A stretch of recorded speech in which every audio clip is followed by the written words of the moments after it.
నమస్తే అన్న అందరికీ నమస్కారం.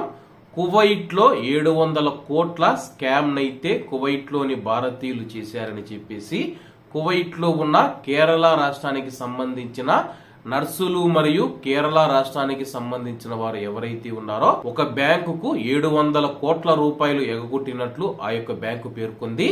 వివరాల్లోకి వెళితే కువైట్ లోని ఒక బ్యాంకుకు సుమారు 700 కోట్ల రూపాయలు మోసం చేసి ఇతర విదేశాలకు పారిపోయిన 700 మంది నర్సులతో సహా 1425 మంది కేరళ రాష్ట్రానికి సంబంధించిన కేరళీయుల పైన కేరళ పోలీసులు కేసు నమోదు చేసి దర్యాప్తు ప్రారంభించారు.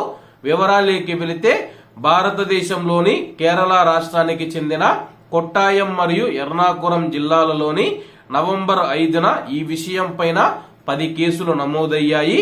కువైట్ లోని ఒక బ్యాంకు సీనియర్ అధికారులు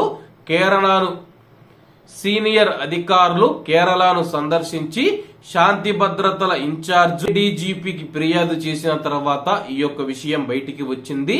నిందితులలో ఎక్కువ మంది నర్సులు కువైట్ ఆరోగ్య మంత్రిత్వ శాఖలో పనిచేస్తూ ఉన్నారని చెప్పి ప్రాథమిక సమాచారం.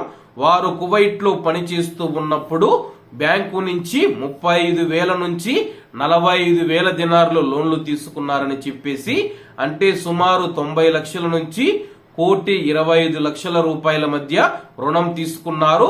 రుణం తీసుకున్న తర్వాత తిరిగి చెల్లించకుండా ఆ తర్వాత అక్కడ నుంచి అమెరికా, యూకే మరియు కెనడా వంటి ఇతర దేశాలకు వెళ్లారని చెప్పేసి బ్యాంకు వారి కేరళ చిరునామాతో సహా డిఫాల్టర్ల వివరాలను పోలీసులకు తెలిపింది.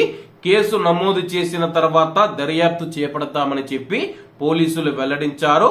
ఒక భారతీయ పౌరుడు విదేశాలలో నేరం చేస్తే వారు భారతదేశంలో ఉన్నట్లు చట్టపరమైన చర్యలు ఎదుర్కోవాల్సి ఉంటుందని చెప్పేసి పోలీసులు స్థానిక మీడియాకు తెలిపారు.